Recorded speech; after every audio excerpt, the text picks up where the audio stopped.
Kulubali ni ɲininkali ɲumanba de Malien dɔw ma Mali filɛ fu ye garibu palantalan kɔ quoi kuma dɔw la u bɛ Mali tɔnɔmada wari dɔ nɔfɛ hali commerçant kelen bɛ se k'o sɔrɔ k'o di e k'i miiri Mali bɛ degun kɔnɔ 15 milliards 20 milliards jɔda jumɛn bɛ Mali la a jɔda tɛ nafa jumɛn b'a la bi Mali bɛ yɔrɔ min na ko Mali président ka wuli k'a fɔ k'a bɛ taa dugu dɔ la à cause de 15 à 20 milliards tiɲɛ yɛrɛ la o kun tɛ a ye Mali lajɛ bi t'a kun bɔ bon n bɛna Mali échec ju f'i ye dɛ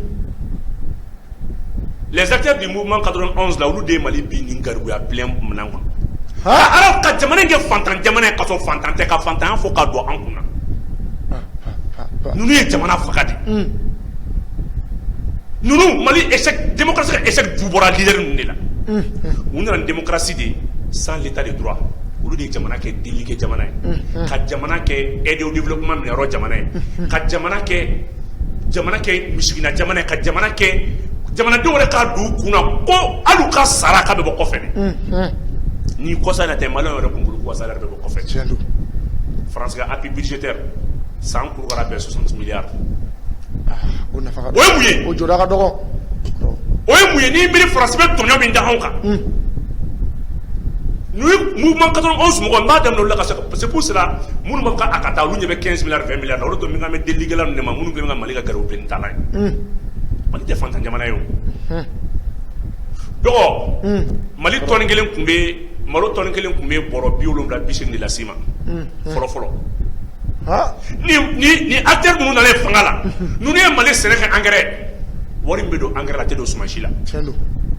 u denw bɛ hamburger de dun u denw bɛ pâté de dun u denw bɛ shawarma de dun u denw tɛ kini dun u ye sɛnɛ yɛrɛ kɛ kabiri sɛnɛ bɛ daminɛ sɛnɛ ni engrais bɛ daminɛ depuis engrais bɔrɔ bɛ 500 la bi engrais bɔrɔ bɛ 6000 dɔɔnin na a marché bɛ d'olu mɔgɔ kelenw de ma olu bɛ ka partout financer n'a ye u ye dun ka fa de faga fɔlɔ o siga t'o la u y'o de faga fɔlɔ u ye dun ka fa de faga fɔlɔ ni acteur de mouvement 91 mɔgɔ ninnu de nana ka Mali danbe bɛɛ buja ka Mali siri k'a da k'u denw la hinɛ k'u musow la hinɛ ka jamana kɛ kota ye tenitigiya mana na kota fonction publique mana na kota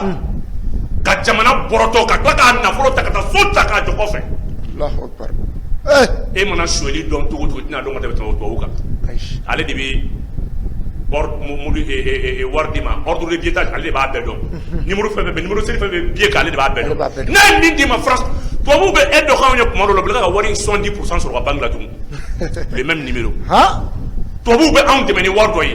i bɛ taa sɔrɔ tellement que yuguruw bɛ Mali la i bɛ taa sɔrɔ o wari yɛrɛ fɛnɛ tun kɛmɛ sanfɛ i bɛ taa sɔrɔ 70 bɛ retourner t'u ka banque la a bɛ bin tigɛ min kɔnɔ n'o ma marché créé k'a dɔgɔnin bila ye o bɛ marché créé k'a muso bila ye ninnu ye anw faga tan de anw ɲɛ bɛ baarakɛbaliya min na jamana kɔnɔ ni mouvement mɔgɔw de nana n'a ye u ye école dilan ka filière dɔw kɛ est ce que b'a kalama débouché yɛrɛ t'o la sur le marché d'emploi i bɛ taa école la kuma dɔw la e de bɛ ɲininka k'e tilakɛ ka kɛ jumɛn ye i b'i kɔnɔna miiri baara tɛ dɛ e yɛrɛ kan ka kɛ min ye t'o dɔn ka taa da tubabuw ɲɛkɔrɔ dɔrɔn ka wari minɛ o wari n bɛ ka wari ɲini na tɔgɔ f'i ye han parce que Qatar k'ale b'anw financer sur 5 volets a volet kelen kelen fɛn o fɛn bɛ yen Qatar de bɛ ka anw bila a bɛɛ dingɛ kɔnɔ a sɛbɛn ka bila an bɛ ɲɔgɔn na bi dɛ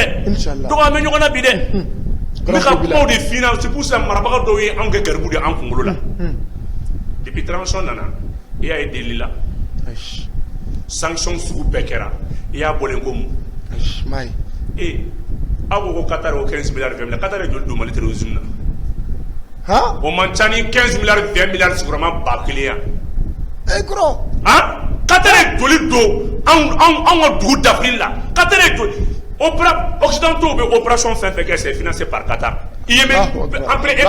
force impérialistes bɛ fantan jamana fɛn o fɛn ci ni dugu ninnu de bɛ na à travers leurs ONG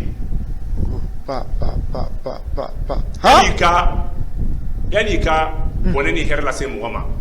bɔnɛ hɛrɛ to yen i ka bɔnɛ to yen i k'a to a tigi ka balo a yɛrɛ i bɛ n'i jɔ bi ko Assimi bɛ taa Qatar pour quel intérêt ne kumana yan kunnafonidila dɔw ye ne photo ta k'a tigɛ k'a fili a ye ta kɛ Ala kama a ka taa Facebook sanfɛ ne bɛ se ka fili c'est vrai ne ye jɔn filibagatɔ de kunnafoni de don ne de ko n ko Alassane Dramane Ouattara ka représentant ye Sarkozy ye i ye kuma in fɔ kuma in bɛ kunnafoni bɔlɔlɔ sira caman kan. Ne de ko n bɛ segin kuma kɛ ka plateau kan Alassane Dramane Ouattara ka représentant de au Qatar a ka représentant de Sarkozy pour des affaires juridiques ambassadeur de do mun bɛ farafindugu ka ambassadeur c'est que tubabu ye nasara ye a ye mɔgɔ min remplacer o to de ko maître Mamadi Diané ne bɛ se ka fili n bɛ se ka nkalon tigɛ mais n'a aw taara lajɛ k'a tiɲɛna di ne b'o de ɲɔgɔn tɛ o ne ko dugu Qatar Sarkozy ni Alassane Dramane Ouattara bɛ tan de n'i ye Mali k'a daminɛ Mali ci k'a yɛrɛ kɛ rébellion gindo ka MLA créer a cerveau n'a gindo n'a fɛn bɛɛ c'est Sarkozy. Allahu Akbar. C'est Sarkozy. C'est Sarkozy. O Sarkozy bɛ o de bɛ Qatar ka entertainment même Qatar ka chaîne hôtelière minnu bɛ yen catégorie Sarkozy bɛ yɔrɔ min na ko bi a bɛ Qatar ka bien dɔ gérer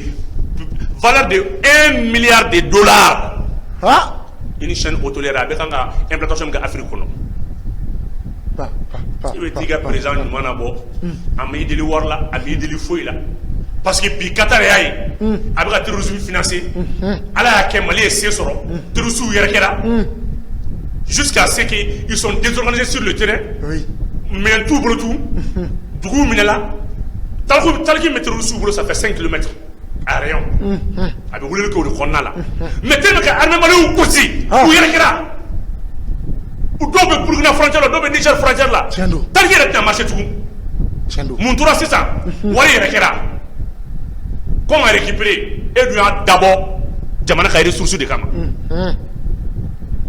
aw bɛ ɲinɛ min kɔ Mali ka bloc 4 5 de bɛ yen politiciens n bɛ so ma don ne ka débat la mais n bɛ nin yɔrɔnin dɔrɔn f'i ye Mali pétrole bɔli daminɛlen permis d'exploration an ka politiciens y'a tila ko 3 politiciens 3 tila ko 3 kelen u y'o di nanzaraw ma 2nan u y'o tila u yɛrɛ ni ɲɔgɔn cɛ donc u ni Algérie y'o négocier Allahu Akbar an ka jamana kɔnɔ Allahu Akbar i y'a faamuya ni Mali les sites pétroliers les 29 sites pétroliers a tila ni 3 ni ɲɔgɔn cɛ o mɔgɔ kelen de na Europe créer pétrole bɔfɛn Europe min bɛ pétrole baaraw ni fɛnw kɛ maintenant o Europe autorité min bɛ pétrole baaraw ni fɛnw kɛ o Europe créer il y a manque de compétences o de ka baara ye ka permis dɔrɔn di u y'o permis de bɔ k'a tila ni ɲɔgɔn cɛ c'est ça qui fait que bloc dɔw bɛ yen o bloc ninnu tɛ se ka bɔ Total ni France i sigi bloc dɔw kan contrat t'a la a y'u wele ka na taa anw wele kun Qatar mais kuma bɛɛ tɛ fɔ don kelen Assimi takun Qatar ni Qatar tɛna k'a to yen ale de ye wɔlifɛn ta ni mɔgɔ ye fɛn d'i ma fɛntigi ma fɛn d'i ma i b'a bila parce que bi avec nos radars avec nos moyens de surveillance an ka site pétrolier bɛɛ yera min b'a la ka bɔ min t'a la ka bɔ a bɛɛ yera u b'a fɔ fɛn de ma ko oléoduc o de ye tuyauban bɛ da pétrole la k'a yɛrɛkɛ ka taa maintenant o dali société si tɛ ka sɔn k'o da par sabula n'i y'a da terroristes b'a ci investissement ye risque y'o de munnu bɛ to sisan Ala ye u ye wari fɛn fɛn don walasa Mali ka bin a bɛɛ kɛra fu ye ale dun ye nafolo min bɔ c'est trop mais bi ale bɛ ka siran mun ye il y a une société chinoise o de fana ɲɔgɔn tɛ pétrole bɔli la en temps de guerre ni guerre bɛ sen na parce que Mali bɛna ka pétrole bɔ an tɛ guerre banni kɔnɔ donc ale bɛ ka siran o kana minɛ k'o di o société in ma wari dekun ninnu fɛn filɛ nin ye donc a ka wari to yen Assimi tɛ taa an fana ka pétrole bɛ to an bolo a ta tɛ Ala de m'a d'a ma ale m'a di o Ala de y'a di o Assimi tɛ taa Assimi ka voyage Qatar bɛɛ b'a dɔn ko hɛrɛ tɛ a y'a nafa kelen fɔ n ye wari min b'a kɔnɔ a cayalen b'a 15 à 20 milliards et ça fait quoi Mali kan ka bɔ nin bolo ninnu bolo deliw ni non Mali tɛ développement et de développement an bɔra o kɔnɔ sa an bɛ partenaire ni coopération de kɔ sisan kalo 3 an bɛ embargo kɔnɔ an bɛ embargo kɔnɔ an y'a kalo 3 sɔrɔ ka ban malidenw hinɛna gouvernement na k'i muɲu ka sabali mais bi i tun bɛ embargo i tun bɛ embargo sigi sen kan revendication minnu tun bɛ sen na ale ni grève minnu tun bolo la n'o tun kɛra an ni embargo tun tɛ jamana tun bɛ dafiri an ni tun ye 1000 milliards di Mali ma ni Sénégal ka problème tun ma ɲɛnabɔ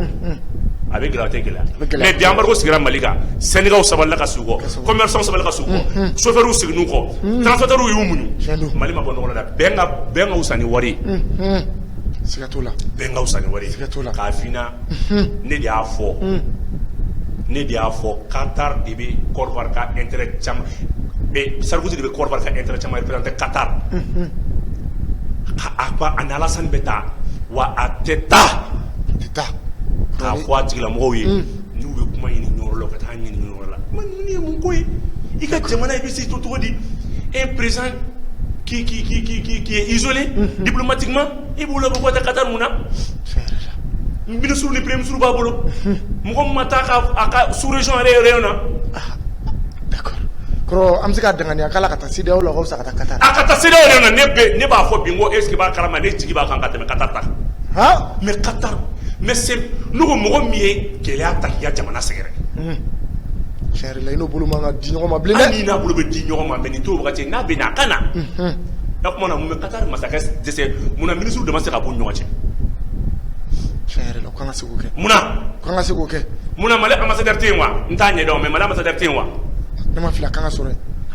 donc tɛmɛ ni ka kuma ye nin ka kuma min na kuma laban ye min ye dɔrɔn a tɛ taa d'accord c'est tout d'accord